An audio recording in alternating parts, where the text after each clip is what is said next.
Heyo, busy brain. Welcome to the Busy Brained Saint podcast, where faith meets focus. I'm Kamden, an expert ADHD coach, here to help you understand your mind with confidence. God knows your brain perfectly, so let's explore that divine design together and discover just how fulfilling your life can be, living with God and ADHD. Hello, you made it. I'm so happy that you are here. My brain is busy and my heart is full. Today's podcast episode is titled Putting Off the Natural Man, or something like that. We'll come up with something around there. I have been thinking a lot about this as I've been working with many of you, my beta clients, in this new beta program that is, can I just say, phenomenal. And what I am noticing and what I've noticed over the years as an ADHD coach, particularly coaching people of faith, is that they believe that many of the thoughts and the voices that are in their head are actually who they are. But their thoughts and their feelings are actually separate from who they are. And if we can put a gospel lens on this, we can think of our spirits before we were born, right? Whether that's from Jeremiah or whether that's from more of the restored gospel context, that we lived before we came here. Abraham, right? We knew that we lived before we came here. And as we believe we are literal spirit sons and daughters of heavenly parents who love us. And then we were given this experience. Adam and Eve fell in the Garden of Eden, thank goodness, so that we could all have this experience in mortal life. And what they were experiencing in their bodies was not 100% mortal, as I understand it, until that fall happened. And then they were able to feel the full spectrum of what it was to be immortal. Before that, there was some kind of guardrail, something holding the realness or the rawness of mortal life at bay. But then when they chose to partake of the fruit of knowledge of good and evil, that is when they became full mortals and had a full experience of knowing everything that there is to know, and also what allowed them to then procreate and to understand how the earth works and how to not just take care of the gardens and the fruits and the animals, but actually understand their carnal nature. And so then we had weeds and we had thorns and we had all these things that created opposition against what their spiritual growth really was. In the Garden of Eden, we learn that everything had its nature and its purpose in its spiritual sense, but that opposition was less evident. It was harder to come by. And so we can expect for ourselves too. We might not be a garden. We might not be a tree. We might not be a fruit tree that can bear good and bad fruit, but we are an entity that houses a spirit that was once pure without as much opposition. And now we have a mortal body that makes it a little bit more complicated or layered to find what the spirit wants and how the spirit can grow. And that's the whole point of mortality, is to learn and grow and to take that spirit to the gym. And if that spirit doesn't have any opposition, how is it ever supposed to grow? So now enter an ADHD brain. And with ADHD, we know that we have a challenge with our prefrontal cortex and our limbic brain. The prefrontal cortex is our executive brain. It's where we have our higher level thinking. It's where our reasoning is. It's where we learn how to prioritize and how to weigh different aspects of our life. It's how we make wise or unwise decisions, or at least try to. It's how we manage our time and how we can communicate with people. And then our limbic brain, its whole job is to keep us alive. It's a very ancient type of brain. That brain is really good, like in the caveman days, if you will, in the hunter and gatherer days, because it's looking out for the three things. It helps us seek pleasure, avoid pain, and conserve energy. And that's been titled as the motivational triad. I first heard it from Jody Moore, but I think she learned it from her mentor. And I've searched it, and it's founded in psychology essentially, but that limbic brain is really there for survival. But when I am on a Zoom call, or if I'm coaching a soccer game, or if I'm cooking dinner or doing the dishes or any number of things, thankfully, none of those things are life-threatening. And yet my brain, my limbic brain, it cannot differentiate between what is an actual threat to my safety and my life, or something that's uncomfortable or out of my wheelhouse or out of my comfort zone or feels a little bit different, right? It doesn't feel as natural. And so it starts to tell us these stories and comes up with these stories which create big vibrating emotions in our bodies that we should be fearful, that we need to shut everything down, not take action, or that we need to take action, like overproduce and overdo it with things that do feel good, because that's what it thinks it's supposed to do. Now, in an ADHD brain, the limbic brain and the prefrontal cortex don't have very strict guardrails. They're a lot more wobbly. They don't have those bumpers when we're bowling. They put the bumpers up for the little kids so that the bowling ball doesn't get a gutter ball. We don't have those times a million. We really have this regulation issue that many neurotypicals don't have to navigate. So while bringing our spirit body into our mortal body was hard enough, now we also don't have the same regulation that many neurotypical brains have. And that's why I really do to think about our brain more as a brain type. Now think about what kind of brain during hunter and gatherer types would be better hunters versus gatherers. And I believe that we would have made excellent hunters, because in that moment's notice, we step in. And in crisis, we can step in because we're so used to having this flexibility in our mind. Not just that, but we are really good problem solvers. So we like a challenge. We like to have to look for clues to maybe where the animals were and following the packs and then waiting it out and feeling the anticipation and being patient and really examining the moment so that when everything it's a perfect storm, we can strike and we can bring home food as hunters.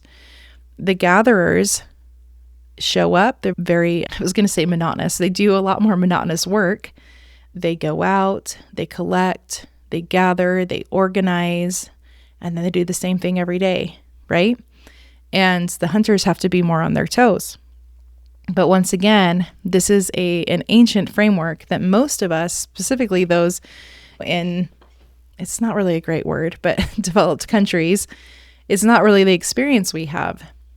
Yet that's what makes us really great at developing new ideas. That's why so many of us are entrepreneurs. That's why we don't really like having supervisors or bosses, is because we have to be able to tap into our wandering mind, because that's where our genius is.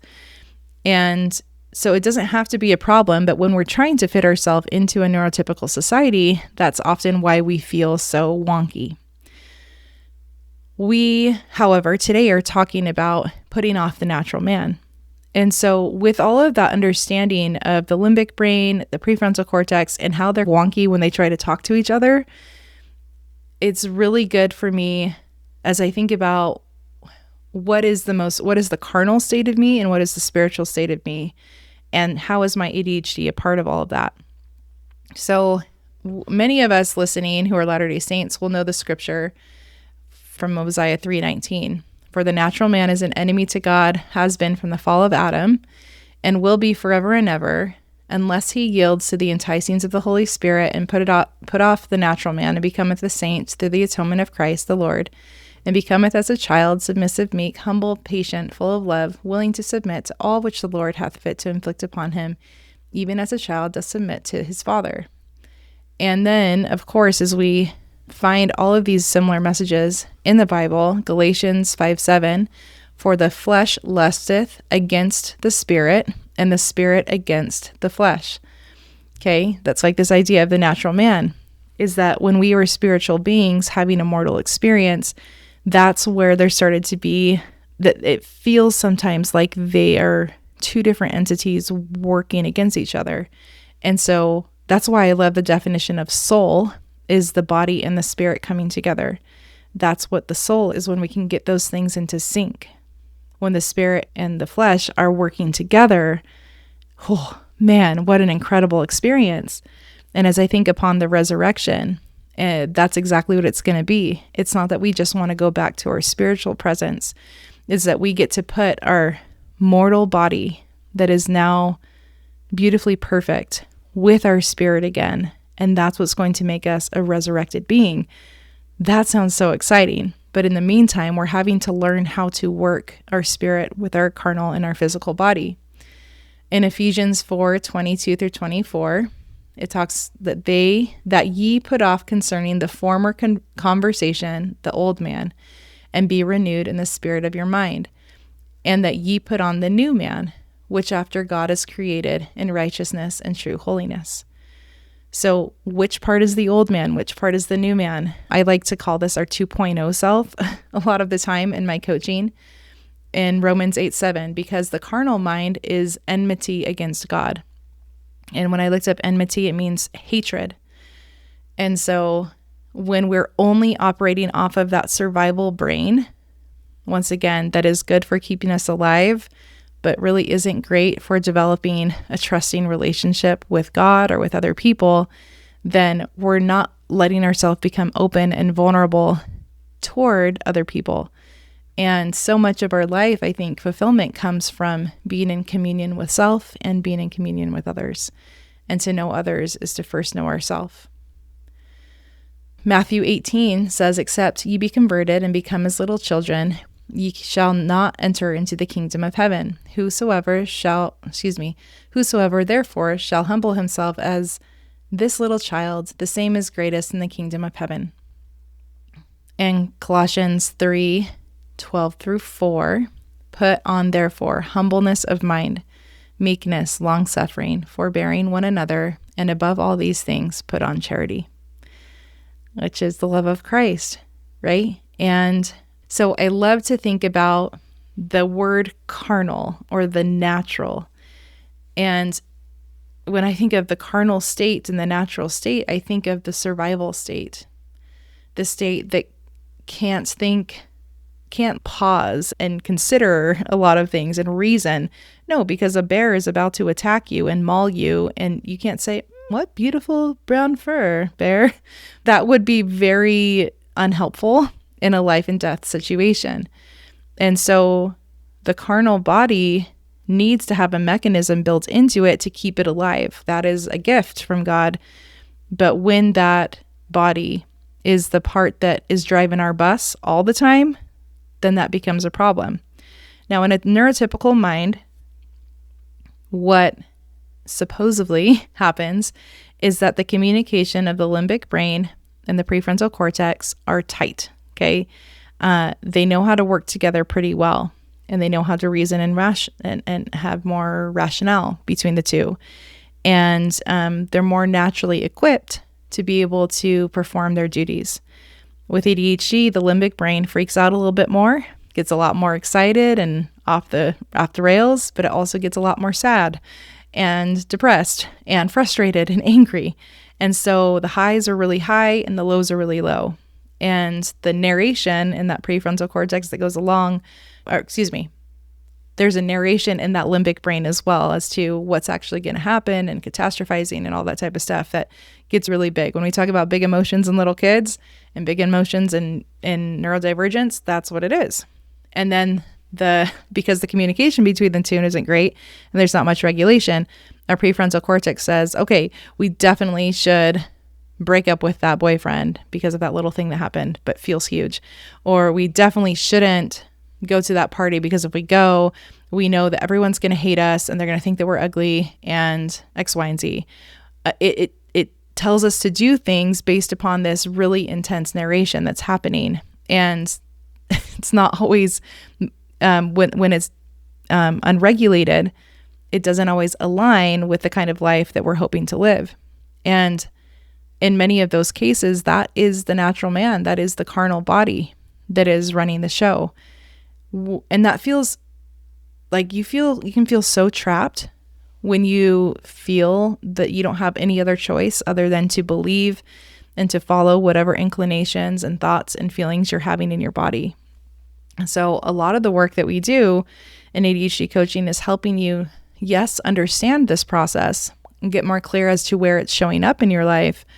But secondly, learn how to start to calm and to talk to and to nurture that part of your carnal body experience so that it can chill out. I had a cute client this week, and she's young, and while we were talking about something similar to this, for the freaking out limbic brain, she sent me this GIF in the chat, and it was this ostrich just going around in circles. It was like saying, I'm going crazy. And then when we talked about learning how to calm the ostrich, she sent this cute little snow leopard, and his little paws up in the air, and it's going gently down and essentially says, be calm. It was really cute. So that's what we're trying to do, is we're trying to see that there are more choices than just what our brain and our body give us. And that's how we overcome the natural man, and we get more choice out of all of this. Hello, some of you are new to the Busy Brain Saint podcast. Welcome if this is your first time, and welcome back if you have been here for a while. Most of the time on these podcasts, I will talk about my free mini sessions. And what on earth does that mean? A lot of the time when you hop on a call with a coach, you may be thinking, oh my gosh, they're going to sell me. They're going to try and persuade me. I have ADHD. I'm impulsive. I'm going to say yes before I've actually taken some time to think about things. Because I'm an ADHD coach, I recognize an intense need for support to be out there, and providing a free 20-minute mini session for you is my way of giving back to our community. That way, if you are not in a place to pay for coaching right now, I can at least give you some insight that will help you on your way. One-on-one support. I can look you in the eyeballs on Zoom and hear and understand a little bit more fully what you're going through with ADHD. It brings me joy, and it allows you to get a little bit closer to the goals and the desirable life that you are after. So what the mini session is, you will go into my website, KamdenADHDcoaching.com. You'll click on free mini session, and you'll set up a half-hour segment of time that we can sit down and get to know each other one-on-one. We're going to spend the first couple of minutes finding out where you live, what your background is, maybe when you were diagnosed with ADHD, and most importantly, where you could use some support and help. Now, if you don't even know where to begin with that question, then we can talk about this, because as I have been working with members of the church and people of faith over the past many years here, in addition to coaching people from all over the world, I have started to uncover specific areas where people of faith get caught up with ADHD. And we need to figure out which one of those is your biggest roadblock. So if you don't know specifically what to ask because you're feeling so overwhelmed, I can help you out with that. That is my job as your coach. Your job is to show up relaxed. It's okay if you're a little nervous, okay? You've been listening to my voice for a while. It might be funny to have me live, but I'm a completely normal and ordinary human with plenty of flaws and lots of realness to bring to you. And we're just going to figure out what's going to be the best route to help you now, to get you on your way now. And once we uncover a roadblock or a challenge, then we're going to coach on it. And you're going to leave feeling lighter. You're going to leave feeling more clear, more hopeful. And as you continue to listen to my podcast, you're going to get more information. If coaching is what you are interested in the last minutes of our call, with your permission, I will be happy to tell you about how you can work with me as a full-time ADHD coach. And if it's not for you right now, working with you is amazing. You have to understand this is not a waste of my time. I am learning more about how I can serve our community as you get on these calls. And you will most definitely have a takeaway that you can bring home with you. This is no pressure sales. I do not believe in that. I think it would be unethical for me to do that, playing on the challenges of the ADHD brain to sell my business. That's not something that I'm here for. What I am here for is to get to know you, to express love and validate you and your experience, and then to give you some education and coaching to help you live a more successful life. So I hope that you're feeling convinced, not because of anything that I've said, but because your heart is saying, yes, you deserve to get on a call with Kamden and learn more about your ADHD. So once again, it's KamdenADHDcoaching.com, and then click on free mini session. And I hope to see you so soon. All right, let's hop into this podcast. So Greek, based upon what I found, okay, this Greek phrase, put off the natural man or the carnal body, actually means the mindset of the flesh or the mindset on the flesh. And what is the flesh's job? It's to stay alive. The spirit isn't going to die by a bear, right? But the flesh will. And so the mindset of the flesh is stay alive. But when that is the only message that we're listening to when it comes to everything else in our life that's not life-threatening, it's really unhelpful. And in fact, it gets in our way, and we end up getting into our own way. Yeah. So then living from an ego self instead of the spirit is the same thing, because the ego is only interested in survival. But if we can calm the ego and let the ego know that we are safe, that we do belong, and even if other people have different opinions of us, we know that we belong to the family of God. And that's all that matters, is that we're good with ourselves and we're good with God. And this can get complicated, right? When we have outside influences and other systems that we operate in, maybe even within the context of the church, our brain can do a really good job about coming up with some reasonable stories as to why we should fear, why we shouldn't speak aloud, why we shouldn't do X, Y, and Z. And we just get to decide from that third party, from that third mindset that can see the limbic brain and the prefrontal cortex. We get to decide if we're going to listen to the story or if we want to create a new story. And so I think it's really an interesting idea that we don't have to think as the natural man as bad or good. It's just the state that we're in. And I remember growing up that so much when I would hear the term natural man or carnal man, all I would think about was the law of chastity, which is such an interesting thing now that I'm studying that, because that's part of our existence in a physical body, but it certainly isn't the only thing in our existence. That essentially the ego, the part of us that is unwilling to be vulnerable, the part of us that feels fear when we think of being hurt, which, by the way, with ADHD is intensified because of rejection sensitivity. That is the part that can distract us away from the fact that we are eternally worthy. And it feels so much more intense in our limbic brain that we have to survive, we have to show up. I just had something in my life. It was wild what happened, but how do I put this in few words? I had a really hard experience years ago, and something similar kind of came up. And I know that I have kind of suppressed some of the things that happened because they haven't been taken priority in my life. And something recently that came up was bringing up so much more of those old stories. And yet I'm a completely different person now. And yeah, I was wanting to still see myself in that old scarcity, shameful light.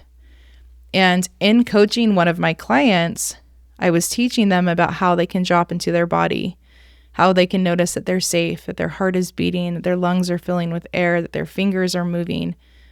And I heard myself say to myself, and it was probably my spirit resonating, why are you letting this story have so much power over you right now? You get to create the life you want. And the thoughts and the stories and the feelings that you have in your body do not have to be adopted by this new version of you. You can choose something different. And that finally allowed me to move forward and to make choices that I couldn't decide on ahead of time. And I think it was that natural man. It was this carnal state where I needed to say, no more. We're not going to play into this drama. I'm not going to continue to read and reread this old story of what I went through. Instead, I'm going to create a new story, and it might be scary, and it might require some new things of me, and I might have to be courageous to get there, but it's certainly going to be better than anything that's happening in my brain right now telling me this rumination that's happening over and over again. And I needed to put a period on the end of that sentence, put it in a box and put a bow on it and give it a kiss and put it to rest, essentially. And once I did that, once I made that choice, everything just settled in. And I remembered that I get to author my own life, that it's not my past fears or my past anxieties. It's not the survival part of my brain that's afraid of being hurt. I actually know how to calm that person.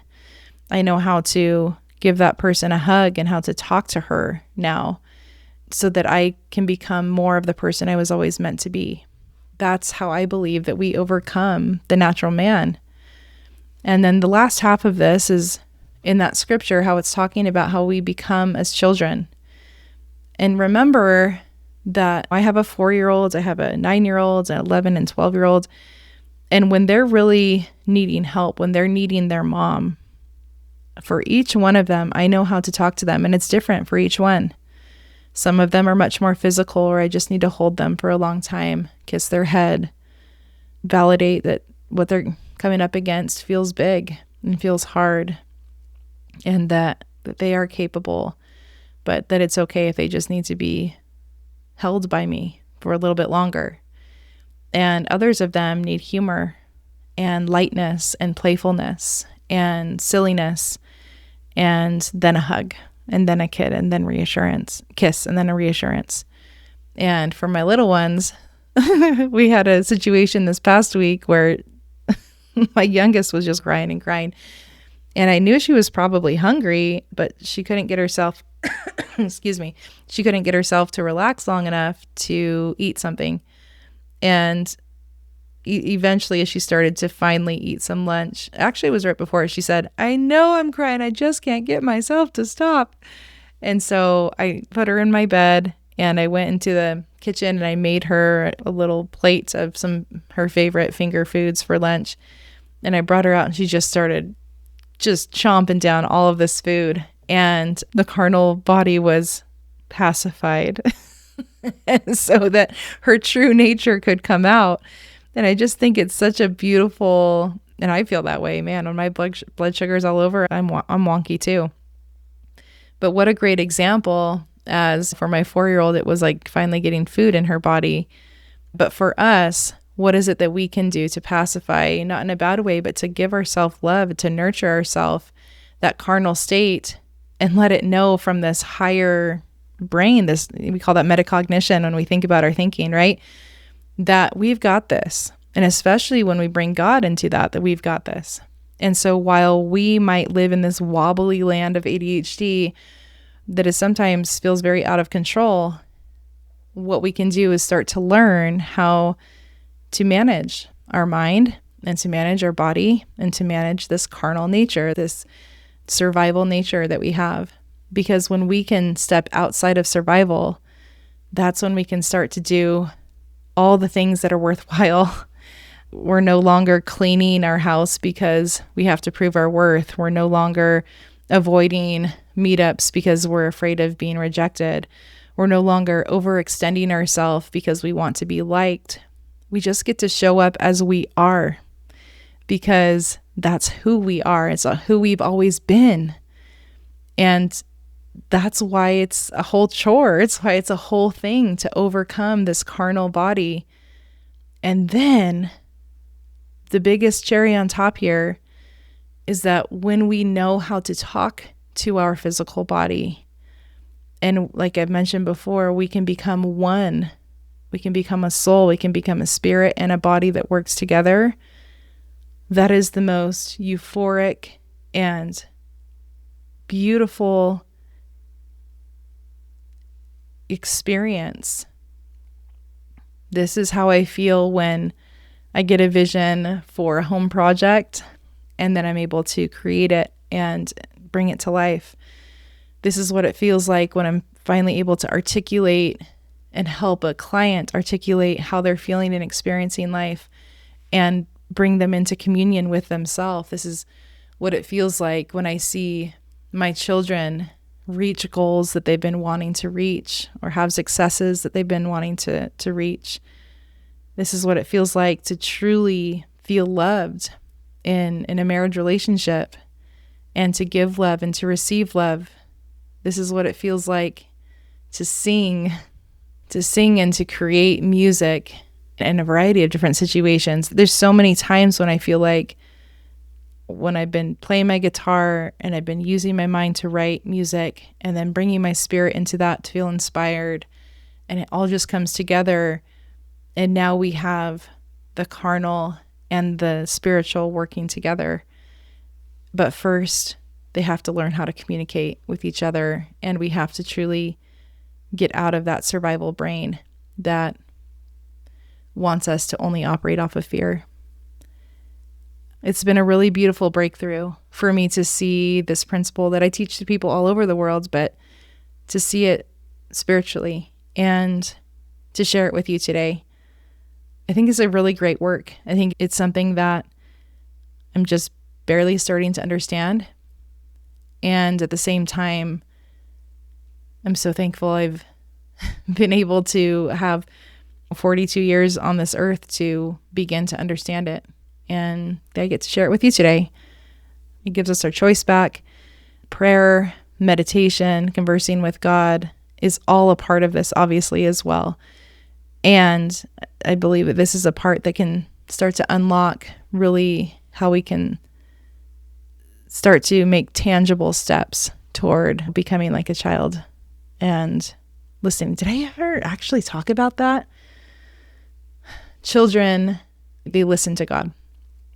And they're willing to listen to God. They're willing to listen to their parents because that's their job. And when we can overcome the fear, right? If my child is really afraid of something, they're going to look to me and say, is it okay? And I'm going to say, it's okay. And then they'll move forward. And we do the same thing, right? Our natural body is constantly saying, is it okay? If we can step out of that and say, yes, it's okay, then we're willing to, in that spirit, to say, okay, great, let's move forward. Now I can connect more with God. But if that fear is too loud, if that limbic brain is too intense, then moving forward is going to be really difficult. So if something in this podcast resonated with you, please, I hope that you're following the podcast, share the podcast. This is how we help more people. This is free. It's the way that I feel like I can give back to the community in a free way, specifically for people with ADHD. But I think this episode in particular could help anyone in faith. Please always remember how much I love you, and I'm cheering you on. Thanks for tuning in to another episode of the Busy Brained Saint podcast. If you're eager to explore the world of ADHD coaching, make sure to connect with me on Instagram at Kamden_ADHD or visit my website, KamdenADHDcoaching.com. For more LDS-specific ADHD content, don't forget to follow this podcast and join us on Instagram at The Busy Brained Saint. Listen, I'm here to support you on your journey. I cannot wait to have you as a part of our community. Stay engaged, stay inspired, and remember, you're not alone here. Thanks for being a part of the Busy Brained Saint family.